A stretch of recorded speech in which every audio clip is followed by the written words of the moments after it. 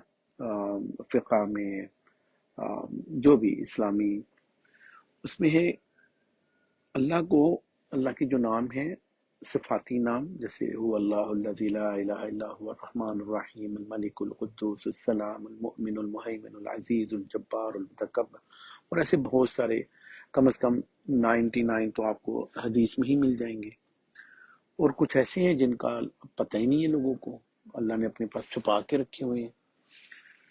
کئی ان میں سے ہیں اسم اعظم ہیں. لیکن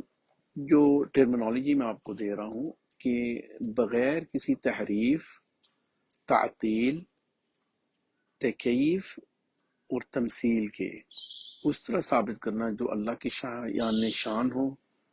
کیونکہ ہم اس میں اپنی مرضیاں شامل نہیں کر سکتے، نہ اس کو کم کر سکتے ہیں، نہ بڑھا سکتے ہیں، نہ مینپولیٹ کر سکتے ہیں۔ ہمیں ویسے ہی دیکھنا ہے جیسے قل هو اللہ احد اللہ الصمد لم یلد ولم یولد ولم یکن له کفوا احد۔ سوری، اعوذ باللہ من الشیطان الرجیم، بسم اللہ الرحمن الرحیم۔ قل هو اللہ احد اللہ الصمد لم یلد ولم یولد ولم یکن له کفوا احد، کہ آپ کہہ دیجیے کہ اللہ ایک ہے، اللہ بے نیاز ہے، نہ اس کا کوئی پیدا نہ اس سے کوئی پیدا ہوا، نہ وہ کس سے پیدا ہوا، اور اس جیسا کوئی ہے ہی نہیں۔ دوسری جگہ پہ اللہ تعالیٰ کہتے ہیں لیسا کمثلہ شیء وہو السمیع البصیر، کہ اس کی جیسی تو مثال بھی کوئی نہیں ہے، تو اس جیسی کوئی چیز نہیں، وہ خوب سننے والا اور خوب دیکھنے والا ہے۔ تو اس میں بڑی اچھی ایک چیز میں نے بہت سال پہلے، 20-25 سال پہلے ڈاکٹر اسرار سے سنی، مجھے وہ مثال بڑی پسند ہے۔ جب بھی اس آیت کا میں مطالعہ کرتا ہوں تو کہتے ہیں کہ ایک ہوائی جہاز ہے، اور ایک بچے نے دیہات میں نہیں دیکھا ہو ہوائی جہاز کیسا ہوتا، تو اس کو ایک پیپر پلین بنا کے تو اڑایا جاتا ہے، تو کہتے ہیں ایسا ہوتا ہے ہوائی جہاز۔ اب وہ بچہ خوش ہو جاتا ہے کہ ہاں ٹھیک ہے، یہ ہوائی جہاز ہے، لیکن ہمیں سب کو پتہ ہے کہ وہ ہوائی جہاز اتنا لگژری مسافروں کو اور لوگوں کو اٹھا کے فیول کے ساتھ اوپر جا رہا، اور ایک یہ پیپر پلین، ان کا کیا کمپیریزن ہے، مطلب یہ کیسا ہوائی جہاز اس کے ساتھ۔ لیکن تشبیہ دینے کے لیے، مثال دینے کے لیے کوئی ایک تھکی ہوئی مثال تو ہے نا دینے کے لیے۔ اللہ کیا ہے، اس آیت کو بھی پھر ایسے سمجھیں کہ وہ اللہ، وہ اتنی بڑی وہ اللہ کی ذات ہے، لیسا کمثلہ شیء، یہ نہیں کہ اس جیسا کوئی نہیں، اس جیسی ہم مثال بھی پروڈیوس نہیں کر سکتے۔ جیسے وہ بڑے پلین کو، بڑے ڈبل ڈیکر کو ہم ایک پیپر پلین سے مثال دے رہے ہیں، اللہ کو کے ادراک کو، اللہ کی بڑائی کو سمجھنے کے لیے ہمارے پاس مثال بھی کوئی نہیں ہے۔ ہم سارے دنیا میں لوگ مل کے اکٹھے ہو کے اتنی ماڈرن لائف کو بھی، لیکن ہم لوگ کوئی ایک مثال بھی کمپیریزن کرنے کے لیے بھی نہیں دے سکتے کہ اللہ ایسا ہے۔ اللہ کے لیے ہمارے پاس یہ نہیں کہ اللہ جیسی کوئی چیز نہیں ہے، اللہ جیسی کوئی مثال بھی نہیں ہے۔ ہاں، کچھ لوگوں نے، اہل علم نے، جو توحید کو 3 میں سے 2 قسمیں بتائیں، کیونکہ وہ جو توحید اسماء و صفات کو توحید ربوبیت میں ہی شامل کر دیں، لیکن اس میں کوئی مذائقہ اس لیے نہیں ہے کہ دونوں کو آپ مرج کر کے پڑھ لیں یا علیحدہ علیحدہ کر کے پڑھ لیں۔ ان میں ہمیں کوئی فرق تو نظر نہیں آتا۔ جیسے 2 چیپٹر میں آپ کو ایک مضمون سارا کور کر دیں، اور کوئی ہوتا ہے کہ وہ علیحدہ علیحدہ چیپٹر بنا دیں۔ شرک کی اگر بات کی جائے تو یہ 3 قسم کی، ایک شرک اکبر، شرک اصغر اور شرک خفی۔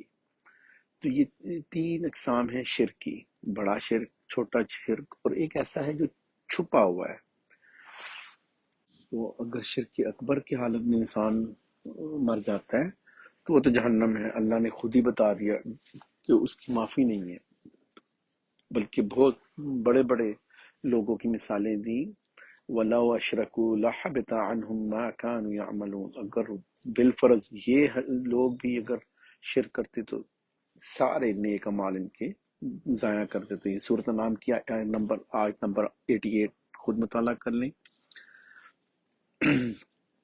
اللہ تعالیٰ کہتے ہیں اعوذ باللہ من الشیطان الرجیم، بسم اللہ الرحمن الرحیم، ما كان للمشرکین ان یعمروا مساجد اللہ شاہدین علی انفسهم بالکفر اولئک حبطت اعمالهم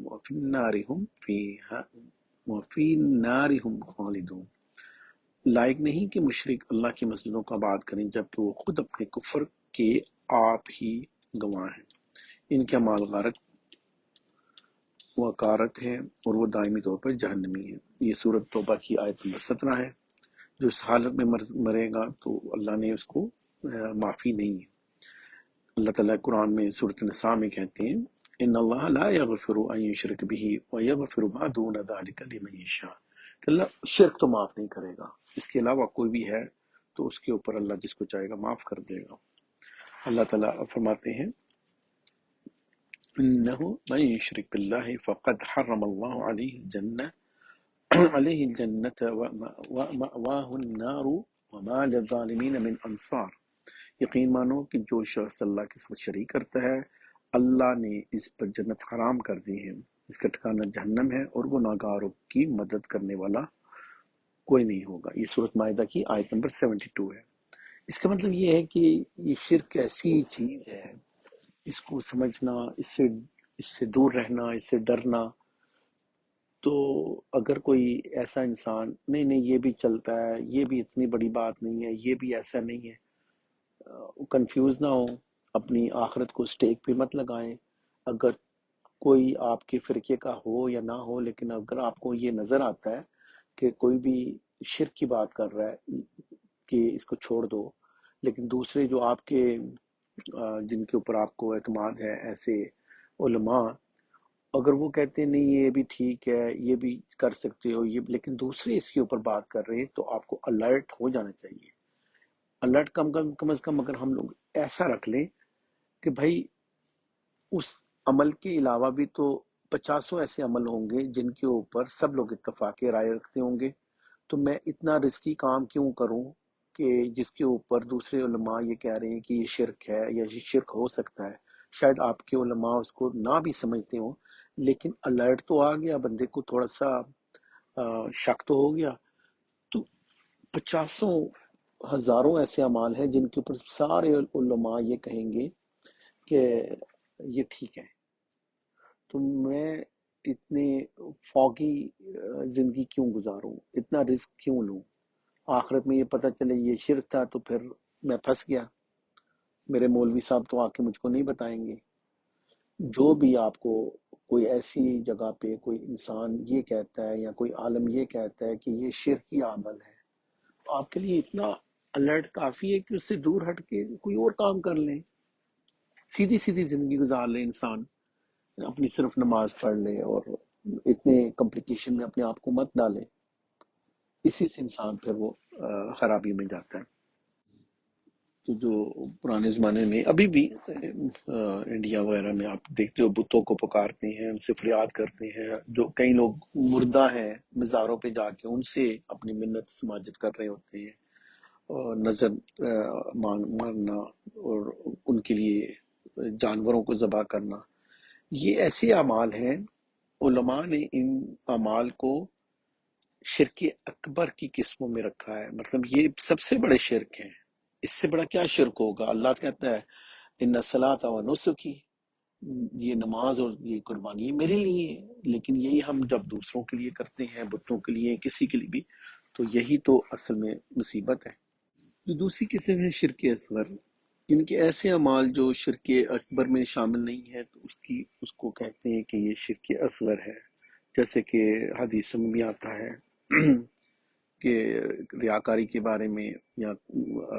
غیر اللہ کی قسم کھانا، یعنی کہ میں اپنے ماں کی قسم کھاتا ہوں، باپ کی قسم، جب صرف اللہ کی قسم ہمیں کھانی چاہیے۔ تو ایک اور چیز یہاں پہ میں واضح کرتے جاؤں، آپ قرآن میں جب دیکھو گے نا تو اللہ کبھی والعصر کی قسم کھا رہے ہیں، کبھی والضحا کی، کبھی مختلف اپنی بندہ یہ دلیل نہ لے کہ اللہ نے بھی تو قسمیں کھائی ہیں چیزوں کی،